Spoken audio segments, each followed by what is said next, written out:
All right, guys, welcome back to Tampa Bay Cop Talk. We are back. The Premier League is back. The world is recovering, kind of, sort of. We're starting to get back to normal. I'm Darius. That's Andrew. That's David. What's up, guys? What's going on?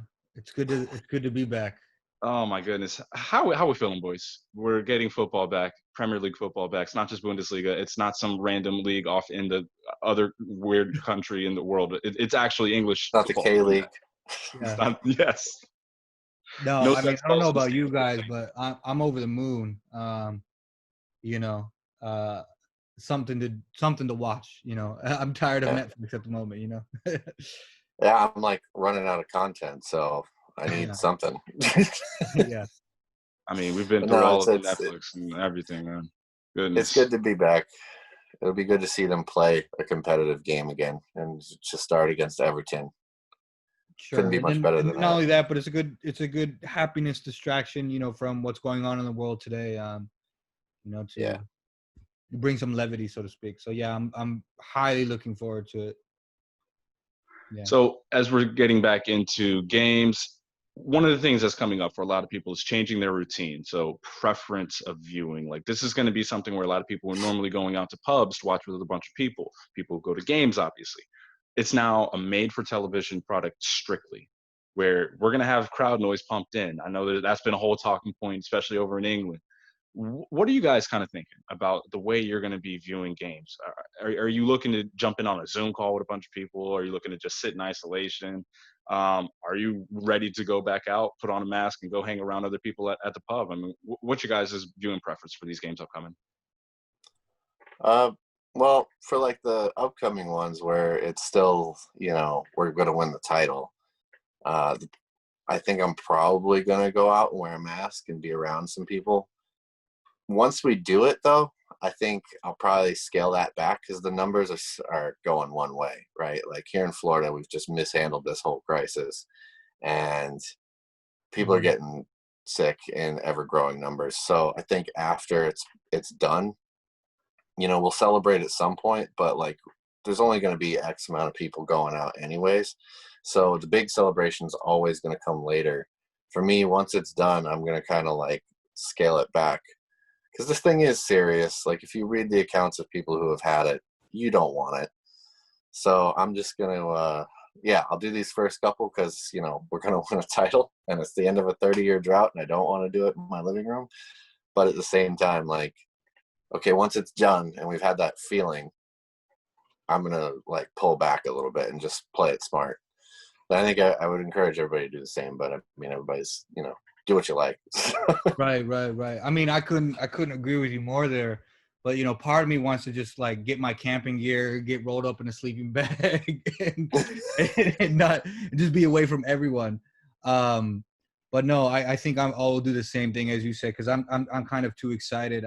We were saying off air that yesterday, for example, was my birthday. This is like the first time to see Liverpool play a regular season game, or hopefully it's the only time around my birthday. So it's kind of exciting. Not to mention it's a derby. So yeah, David, I want to see you in person, man. so so yeah, I'll do that. I think I have gloves and the mask, so I'll do the whole thing.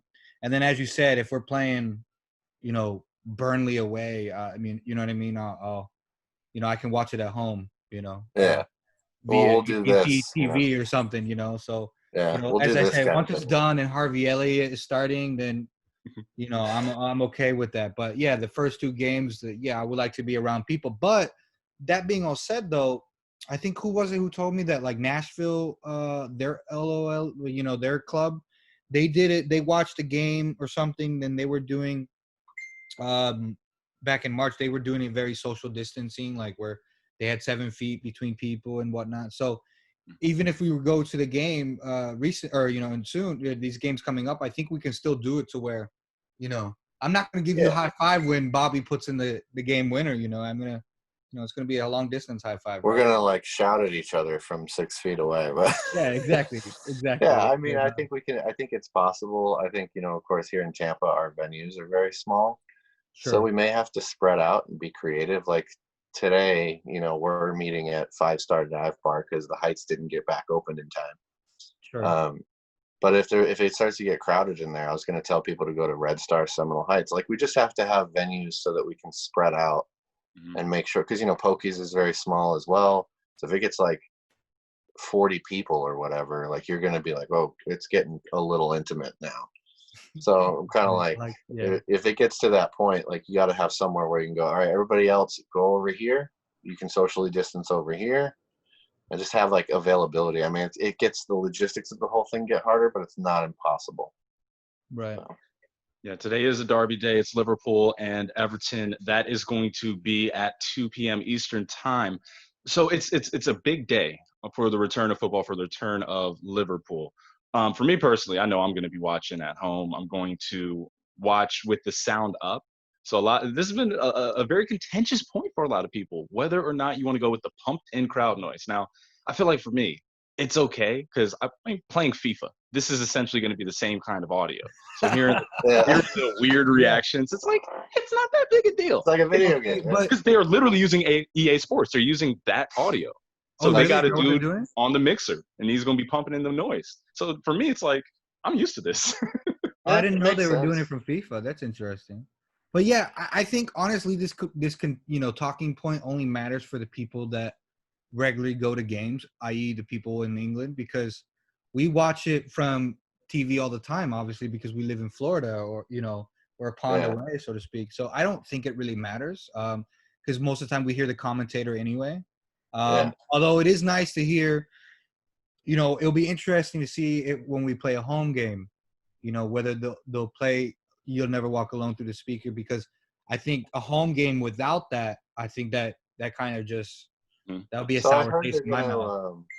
I heard they're gonna do something where like fans can like basically it's like a poll, like what chant do you want to hear next, and fans can vote, and then like they'll play the recording of the crowd doing that chant or something like that. So I'm like, it's not even like we might lose that, you know.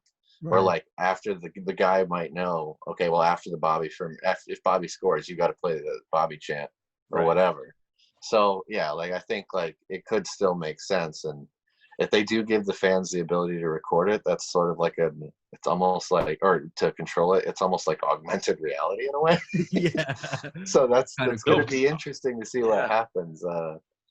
But yeah, like for me, I'm when I do watch at home, I go with the pumped in crowd noise, just because like I was a reporter for a long time.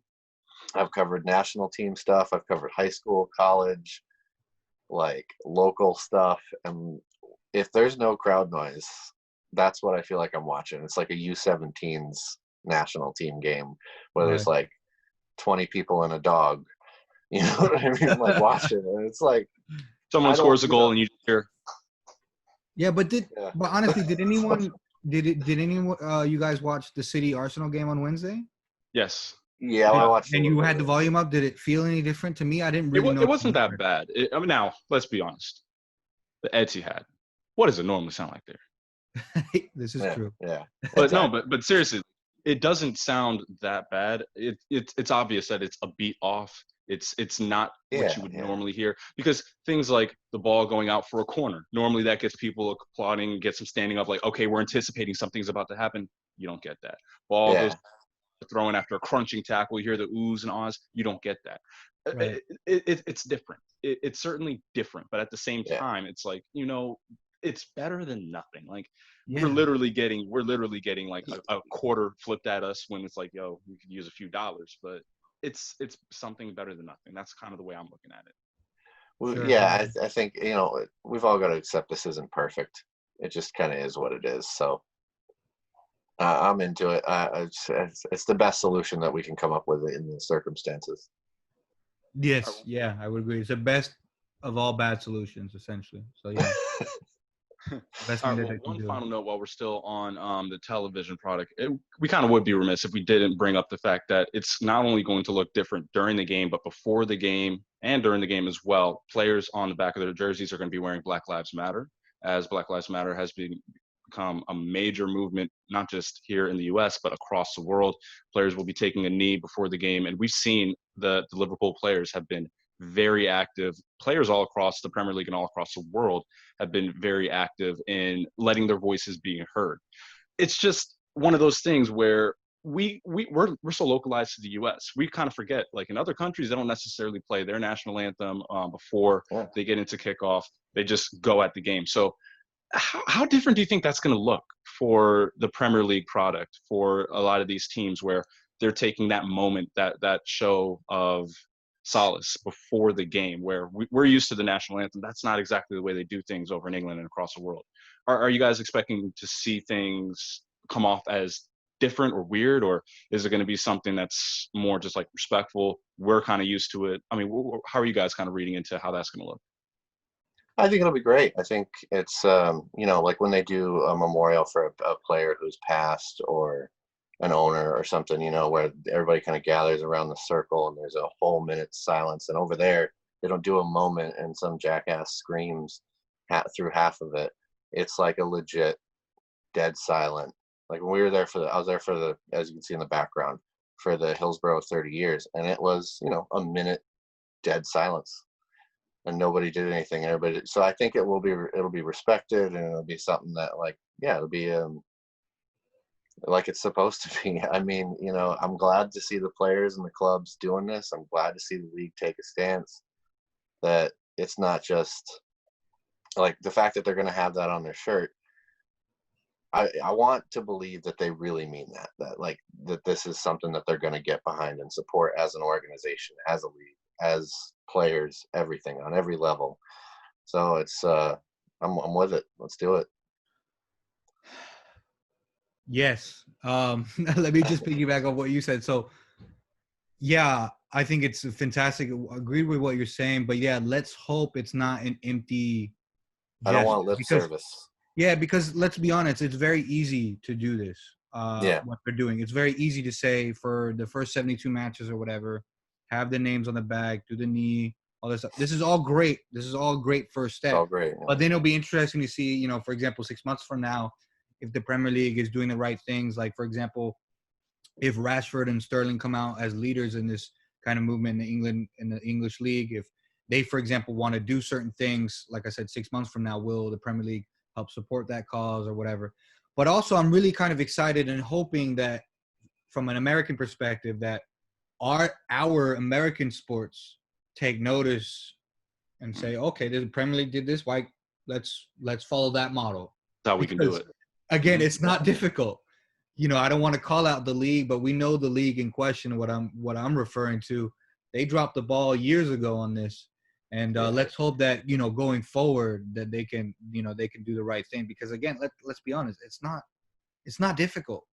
And the people have spoken now, as Darius, now as you said, in the United States, but across the world. So again, I just hope that the platform that they have, it brings awareness to the issue and educates the right people that need to be educated and so on, so that people are aware of the issue. And that's the most important thing. Is education is the first step, but this is a long road. I hope people don't get it twisted that this is something that will be solved by Christmas. Not at all. So again, this is a first step in a long journey, and I hope people get on board with that. So I'm happy to see the Premier League, but now go back to Liverpool. Liverpool did a great thing, and they were one of the first clubs, I think, to post something about that. The players did the knee at practice and during training and so on. So I'm happy to see our club, taking a big role, and Jurgen Klopp, and I'll give credit to Ancelotti. They've all been saying the right thing. So hats off to them as well. Yeah, I think like you and Darius tweeted something the other day about I think it was a retweet, and somebody had said making Juneteenth a holiday is great, but that's not going to address the systemic problems within our corporate. It helps you win a press conference. That's all that's doing. That's all it's going to do. You get a good little media bit, but what's next? Yeah. Exactly, and I think we're all at this point now where it's like, I don't want any empty gestures. I don't want you to like. It's great that prayers. Yeah, I don't want no one. Thoughts and prayers are nice, but like, what are we actually doing? Yeah. You know what I mean? Like, at the end of the day, you need like some serious action. And there's like the hashtag pull up or shut up on Instagram, where we're talking about like, no, seriously, what are you doing? What does your workforce look like? Like when we talked about companies, and people are demanding real change from the police. So I think we have to demand real change on every level.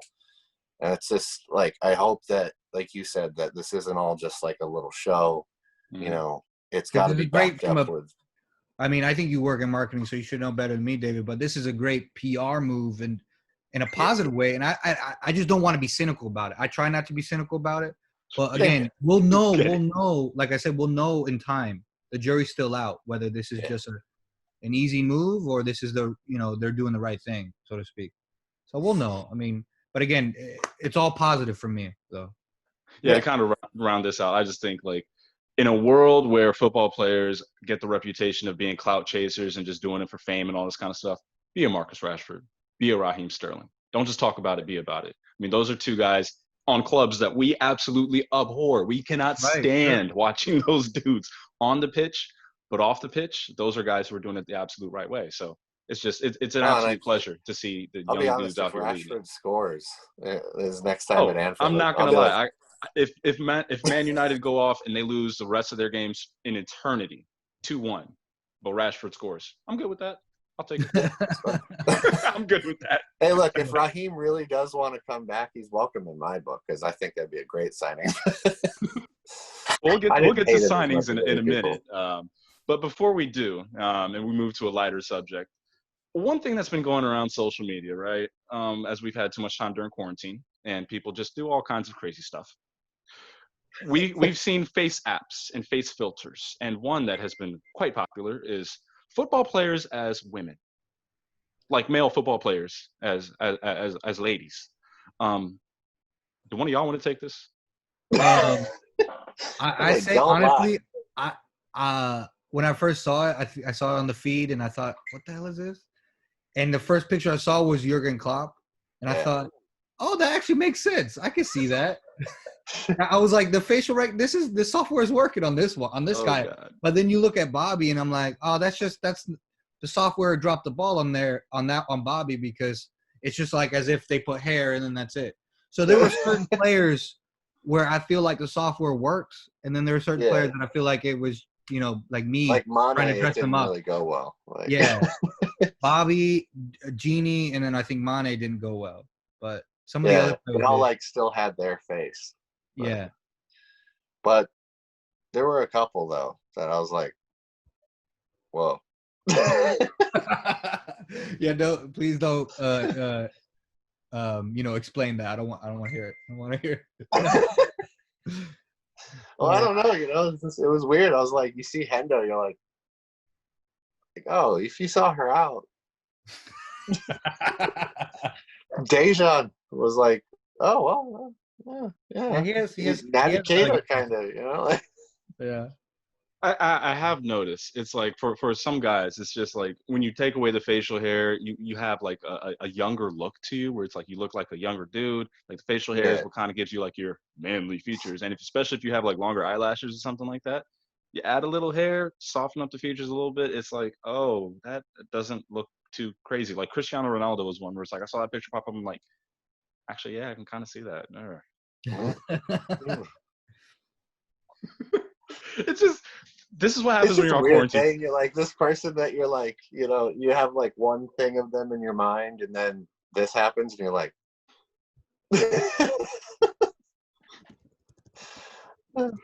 oh yeah, it's been an interesting few months without football, and I think the fact that we're shipping players as women is the perfect reason for us to say, thank God the football's back. Oh, yeah, my word. Let's just get to the footy already. Honestly. Well, before we get to the actual game that's going to happen later today, Liverpool and Everton. Liverpool's future. Let's take a look real quick at what we will or maybe won't, or probably definitely won't see. So Liverpool, we look at them as having not made too many moves in the recent past and having a little bit of money to spend. Timo Werner was a name that came up all throughout this quarantine and really all throughout the season as a guy that Liverpool should go and target. And Liverpool apparently had a lot of interest. He had interest with the club, mutual interest there, but he has decided to go in a different direction, and Werner has signed with Chelsea. So David, let's start with you. What are your kind of your takeaways from Werner not coming to Anfield, but instead going down to London? That's fine. But for me, I wasn't really I wasn't totally sold on him in terms of how he'd plug in, and then like, are you really? So, are we letting someone go? Is this why we need him? Because otherwise, it's like a lot of money on a guy that's gonna come in and play a backup role. For me, if they want to pay that much money, yeah, I don't think he makes them that much better, because if you look at them this season, it's not like scoring goals has been their issue. They need a center back, right? Like that's their biggest problem, is their back line is a mess, and they're giving up goals left and right. So they've done nothing to address that. So I don't know if this is actually making them a whole lot better at adding, unless their plan is to win every game 6-5. It's not going to change that much. For us, are we short on goals? Not really. And I think we do have a lot of good young talent coming through. There's still a lot of players that we could go after. So let's say that we didn't get Werner, but we get Jadon Sancho, or we get Mbappe. I mean, I still don't think that's going to happen, but let's just say we get Jadon Sancho, right? Okay, well, do I care about Werner at that point? Not really. I mean, it's fine.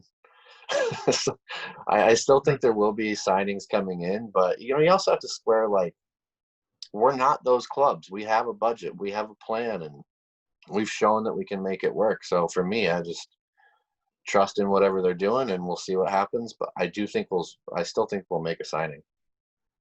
No, I'm freaking out. I'm freaking out. I'm freaking out. I'm stressed, man. I'm on the opposite end of that. So it is fine if you're right in some respects. So like I wasn't sold on him either, in the sense that I don't know how we were going to use him. But then I saw an article on BBC that basically said that he had an interview that I guess he FaceTimed with Klopp on Easter. Random. That's cute. But that Klopp's plan was to play him once Salah and Mane went to the African Cup of Nations in January, that he would slowly integrate him into the side, and then he would be starting at that point. Because now I'm actually worried about that. So then if we don't sign that's been delayed. Well, right. That's true. It's been delayed. Okay, Have changed. I know that part. But anyway, because part of the reason I think the other issue was not only the money, was that he was also asking for trying to get guaranteed playing time. So I'm sure Klopp was like, no, hell, guaranteed playing time. What you talking And about? that's the thing. It's not that or didn't want to come and play for Liverpool and play for Klopp. It's that he wanted playing time. You think he's a dude in his early 20s who is, if not the next best thing in Germany, he's certainly at getting to the peak of his powers. And why would you go and take a backup role? He wouldn't be replacing Mohamed Salah. He would not be replacing Sadio Mane. He would not be replacing Bobby Firmino. He's taking Divock Origi's role. We all think that Timo Werner's a little too good for that, right? Like, we can agree on that, yeah? Sure. Yeah. No. So I'm just from my perspective, I'm again, as David said, that we seem to be a well-run club. We seem to be doing this the right way, again from a business perspective, in the executive house and on the pitch. So I'm just worried if that means that they make, because I mean from a business perspective, I think we won't sign anyone. I think that if we sign someone, it's got to be like, if for example, if we sell Shaqiri and Origi, then only then can we buy someone. What I'm trying to say is, I think our net transfer has to be in and around the zero number. And so that's what I'm worried about, because what makes me worried is if we do that, and then, for example, City goes out and spends 250 million pounds, then, where are we then? That's the only thing that makes me worried. But from this particular player, I'm not too worried from that respect, because I think, honestly, Minamino, given some time, I think he can play a similar role and do the same things and hopefully give us the same numbers. But yeah, I'm just concerned from, about, what will others do in relation to what we will do, if that makes any sense. So yeah, I'm just, and then also from a future perspective, I'm worried that Werner is going to be a Buvac and a Fekir issue. Meaning, if we lose a game in October next year, it's because we don't have Werner. It's because we didn't sign him. Well, it'll always be something like that. There'll always be one of those ones, and because of the way we run our business, the club's business, I think that someone's always going to come up with a name. I can remember when people were like, oh, it's because we didn't get Lacazette or so. I can't even remember some of them, but we've always done this. Right. At the end of the day, they've got a plan, and when it comes to the future, you got to look younger, right? Well, right now out on loan, you have Grujic out in Germany playing well, been a regular part of that Berlin team. I think he'll probably come back. We don't know what his role will be, but maybe he frees up someone to do something else. You've got Rian Brewster, just scored 2 goals in the championship yesterday. So, young talents, these aren't nobodies. Harvey Elliott's developing. You've got. Then we still have Wilson. What are we going to do with him? Wilson, yeah. I mean, maybe you don't sell him then. Maybe you just have a free kick specialist. So there's a lot of different things at play, and we've got all these different irons in the fire, so to speak, players developing. You've got 2 good young center backs developing. It's not always that you have to go to spend money. Sometimes it's that you have to make the most of what you have. And so it could be that, or maybe we sell those players. Maybe we've got a lot of young players on loan. You've got, Harry Wilson at Bournemouth. Do we sell him to raise some money? That gives us more funds in the transfer market if we want. Or do you bring him back and maybe you have a free kick specialist working around, if Shaqiri goes? Do you bring a Rian Brewster, who just scored 2 goals for Swansea yesterday, and it's looking pretty good. We all think he has a very bright future. Klopp believes that he has a very bright future. You got Marco Grujic over at Hertha Berlin, who's been starting regularly, playing a lot, playing well. Does he then come back and maybe free up somebody to do something a little bit different? So you don't know what the side will look like. And like Darius said, Minamino, we don't even know what he could be yet because he hasn't really settled in. Naby Keita's just starting to click, maybe look good. I think he might be in today's starting 11. Who knows? So there's a lot of things at play, and I wouldn't even think of it too much like losing Werner as Chelsea. They took Salah from us. Maybe they're just Werner's going to follow the same track. Don't worry, he'll be a bust, and then we'll get him 2 years from now when he's really in his prime. David. I mean, I gotta say, you one end you're calming me down, putting me in the right. Like in my head, I know you're right. In my head, like logically, I'm like, okay, you're right. But then my feeling brain is like, no, the exact opposite. I'm like, I'm on the edge. I'm freaking out here. I need an anxiety pill. Don't get all up in your feelings, bro. I know. It's just, I'm in tune with my feelings. I'm an emotional guy. I'm sensitive. Yeah, but Andrew, I think for a lot of us, we look at it and we have been hearing for months and months and months from a lot of respected journalists who know Liverpool inside and out. Oh, it's a done deal. This is happening. They're just hammering out like the exact dollar amount. But Timo Werner, Liverpool, done deal. And then Chelsea swoops in. So the fact that it was such a done deal, it felt like this is in stone. It's just signed on the dotted line. It's whole club's Chelsea to come in. It's like, it's not necessarily a Fekir situation, but it's similar in some regards in that way that we heard the same thing about Fekir. Like this is going to be a done deal and stuff. I mean, again, I'm not too worried about missing this particular player. I'm worried what it means for the rest of the transfer season.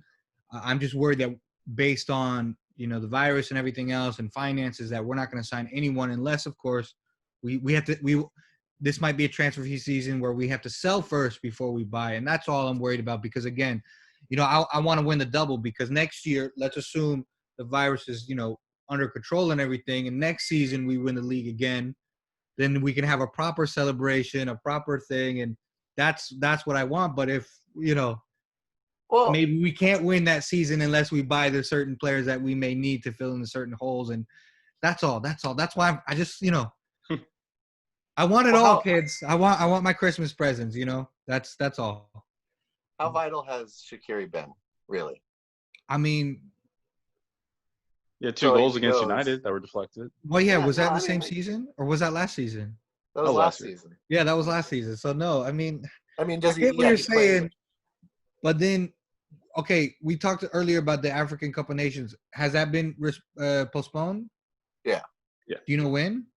Outside of the season? Or is it indefinitely, or like they have? I have no idea. All international competitions are basically TBA right now. Okay, well then that's the case. Then I'm worried less because that's a month of Salah and Mane and Keita. Bye bye. So you're talking about 3 offensive players there, right? So sure. Yeah, and all right. So this kind of brings me to my other point with the way that things are going to go in the transfer market. this summer, it could be a very quiet one because a lot of clubs are going through the same thing. Remember, Liverpool were one of the teams that initially furloughed staff. That means that they're looking at, okay, cutting all costs as possible, letting the government pay in. And of course, people spoke up and said the right thing that no, we're not about that. Don't take the government money. That can go to much better resources, other places. So Liverpool aren't exempt from that. That doesn't mean clubs aren't exactly just sitting on this huge gold mine. They're not Scrooge McDucking it up. Like they have a lot of money coming in, but they also have a lot of money going out in expenses. So we can't look at it from the perspective that they're sitting on a huge reserve. So there is a legitimate chance that a lot of clubs they just may not spend money this summer. Now, one reason why this kind of makes me feel icky, as it's Chelsea that comes in and makes this move, you got to kind of like put a couple of the dots together when you look at Chelsea specifically. Chelsea hadn't been able to spend for the last couple of windows, really this past winter and last summer, because they had a transfer ban imposed on them. And the transfer ban was related to really misusing and misappropriating a bunch of kids and trying to get them to transfer into their whole loan system. We obviously know how their farm system works, where you get kids in, get them up, sell them off, whatever it is. But they had illegitimate practices going with that. So it's relation to kids and they're kind of icky. That's kind of a weird situation in itself. And that's part of the reason why they're able to afford Timo Werner right now, because they haven't gone out and spent big in the last few transfer windows. They had a transfer ban, and the last one wasn't really anything going on. So now with Timo Werner, they're the ones that were able to be opportunists. That's one reason why they have a little bit of money to spend, because they haven't made a big splash in the last year and a half. So it feels like they're kind of taking advantage of a bad situation for everyone else. It's a down market, so they're able to legitimately go in and not have a bidding war. They're just like, well, United, y'all can't spend. Liverpool, y'all can't spend. We can. So that's kind of where we are with Timo Werner. So it's like, for me, it's just like Chelsea gets to win off of that, and it's like, ugh. And then to your point, I think I saw this in an article or a podcast that for Chelsea's perspective, I think they're getting a big payment from the Hazard money from Real Madrid. Mm-hmm. So I think they're getting paid this year like the same amount of money, like the 60 million pounds or something like that. Because when you buy someone for 150 million pounds, you don't all get it in July 1st. They do installments, right? They do layaway. So I think that's also part of it. So, but no, that's a good point. That Hazard going out has freed up that money, additional money as well, and the spot obviously where Timo can. I think the only clubs that will be able to spend are the Chelseas and the PSGs and the Real Madrids of the world. Well, Real Madrid and Barcelona are a different case because they can just say, "Hey, government, give me some money," and then they'll get it. So allegedly speaking, yeah, that's right. Allegedly, right? I don't want to spread fake news, but it's unfortunate. We'll see. But it's not like we didn't know this before. I mean, Liverpool has never been a Real Madrid or PSG from a financial perspective. So obviously we've done something right if we won a Champions League last year and we're gonna win the league this year. So I'm not saying that we can't get out of this crisis on top. It's just like I like to be in a more comfortable position, drinking Mai Tais with an umbrella. You know what I'm saying? As opposed to like biting. We want it to be like Football Manager, where you can just like stack up all the money and then go full Death Star and buy every team's best player. Yeah, that's what we want to do. I want it to be. It's never going to happen. So it's never going to happen with Liverpool, but we want that. We just have to deal with it. I just have to breathe. It'll be fine. Right, David? It'll be fine. Yeah, it'll be fine. Tell me it's going to be okay. Manager in the world, so he'll make it work. He'll find ways to make it work. Yeah, for sure. Hey man, your club doesn't go and shopping at Gucci. They go to Costco. You got to get that in your head. I love Costco. I was just at Costco yesterday, man. They got good gas. All right, guys, we got a game coming up. Let's get on to the football. We got a game coming up. Let's forget talking about the stuff that could or could not happen. Yeah. Football is happening. Liverpool, Everton, it's back. How good? How bad? I mean, what are we kind of expecting for the on-field product?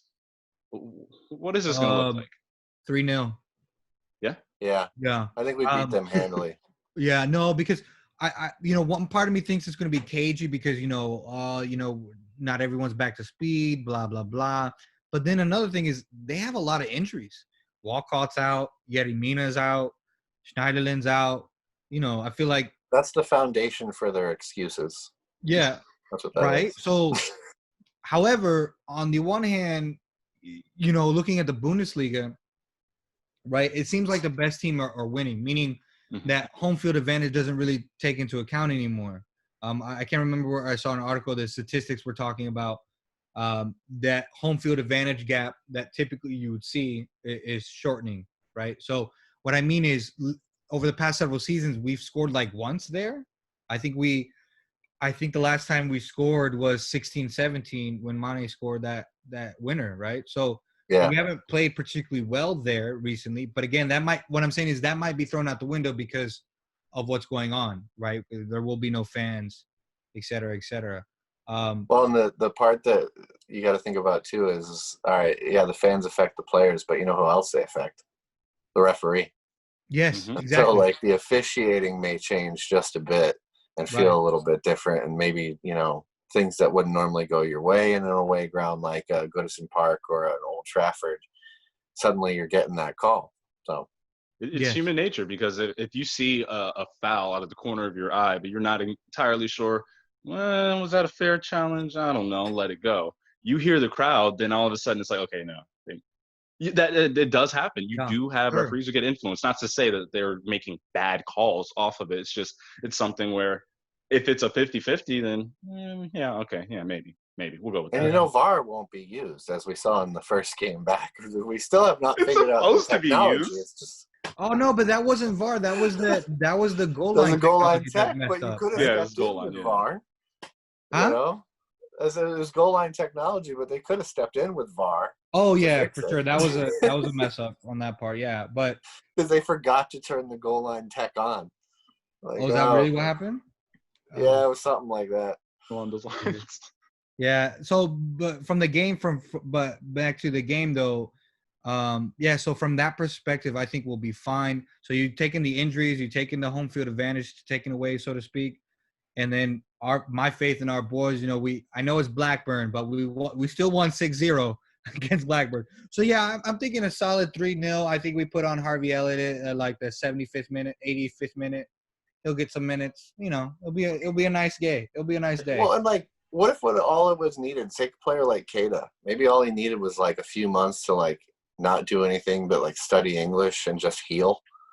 Yeah. Maybe that's all he needed.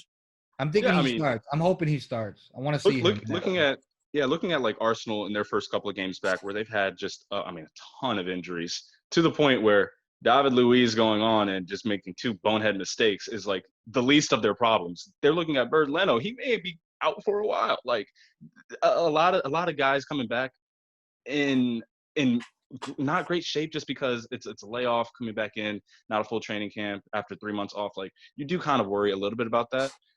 Having the 5 subs, I think, will certainly be a positive impact to make sure that you can kind of mitigate guys going out and playing through a kind of a bum hamstring or anything like that. But I am interested in seeing, like, our guys going to be out there playing 100%. 4 guys who have been just kind of dealing with knocks throughout the year, like Naby Keita. Don't forget, Mohamed Salah has had to deal with some injuries recently. Sadio Mane early in the year had been playing through it. But, these are guys who don't get time off. And now 3 months off is, an incredible amount of recovery They haven't time. had that. They haven't had that since they were kids. Be good. Yeah. Maybe it could be a good thing. Yeah, but, like as Klopp says, I think, we have the mentality monsters, right? So I think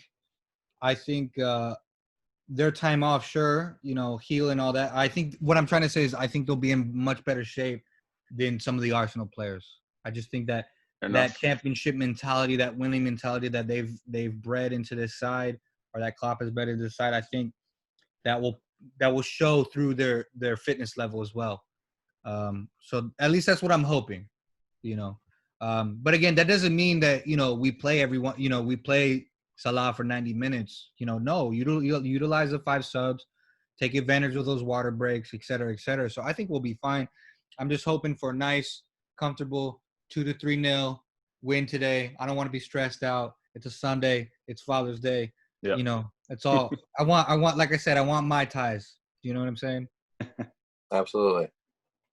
All right, so look at what this game could look like as far as personnel goes. What are we thinking for a starting 11? Andrew, want to kick it off? Sure. I mean, I think it picks itself. So the back five picks its. Oh no. Ooh. Actually, do you put in Gomez or Matip? Or Remember, Matip? Robertson has been little knocked up as far as an injury. Okay. So but he's. I read today on BBC that Clear to play. He'll be back. So I'm gonna put in Matip. Then for the midfield three, I want to see Fabinho, Hendo, and Keita. That's what I want to see. Do I think that's what I will see? No, but I want to see that. Mm-hmm. So this is my preferred 11, and then what's your preferred? Yeah, and then the front three is the front three. So there you go. That's what I want to see. But yeah, I got to pick the largely the same thing, except I'm going to go with Gomez instead of Matip. But other than that, yeah, everything you hit it on the head. So yeah, I think my preferred is Ox ready to go? I haven't. Yeah. Okay, Mm-hmm. so because in an ideal world, my FIFA 11 would be Keita and Ox up top with Fabinho, but we don't live in FIFA land. So, but yeah, I hope one day I'll see that on a in a game, but I don't think that messes up the balance. I think, but anyway. But from a scoring, like a entertainment perspective, I think that would be fun. Oh, it's going to be fun to watch because we're probably going to get to see it at some point during this return. Yeah, especially after we win the title and we're playing, I don't know, Newcastle or whatever. Why not? The thing is, I think we'll probably still see Genie in the lineup just for his experience. So. Oh yeah, that's true too. I know. It's tough. It's a tough squad to break into. That's why we don't need that many signings, Andrew. I know. But that's not my feeling brain, man. You can't convince my feeling brain that. I have a sneaking suspicion that we might not see Robertson or Salah start just because they've kind of had a little injury concern. Sure. Because again, I think we can kind of all agree Liverpool are a couple goals better than Everton at least. Yeah, if both teams are playing where they should. Yeah, the first game we beat them with Shaqiri. We'll be fine. It was Shaqiri and it was Divock Origi. It was actually I think it was the same lineup that they had against Barcelona. Was amazing. Yeah. So the 11 I'm going with of course Alisson in goal, Trent, Gomez, Van Dijk. I'll put Milner in just because I don't. If Robertson is a concern, put him Milner, just let him work his way back in. Fabinho, Henderson, Wijnaldum, and then. Give me Divock Origi. He scores a goal against Everton, man. So give me Divock, give me Mane, give me Bobby. Wow. Okay. Interesting. I like that. All right. So after we kind of, sort things out with the Premier League, today's game against Everton, and then next you have Crystal Palace, and then just sort of the 4th of July, by the way, is when they play against Manchester City. So go ahead and wrap that into your footballing mind. But from Man City on, assuming Liverpool pick up these next 6 points, nothing really else to play for other than maybe getting over 100 points and setting a record. But as far as what else they can earn, as far as trophies, nothing left. So what would those remaining 7 games look like for Liverpool? For me, I think, Klopp's not real big on records. He doesn't really care. And I don't know obviously you have to keep the squad sharp because I don't know how much off season it will be. I think we're going to have a pretty quick turnaround. Maybe 2-3 once weeks. They wrap it up. So you want to keep everybody in shape, but I do expect to see Harvey Elliott. I do expect to see lots of Naby Keita, lots of, Nico Williams and Divock Origi, and trying to keep these players sharp as well. I think it'll almost feel like a preseason to us. So, I'm cool with that. I actually want to see that just because, the boys work hard enough. They really had pushed themselves to extremes to get to this point. So actually this little break and then a nice long preseason sets us up beautifully for the future. So.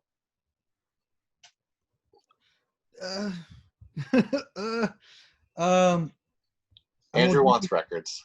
Yes. No. Okay. All it's not of the about points. My feeling brain this time. I'm gonna back it up with something.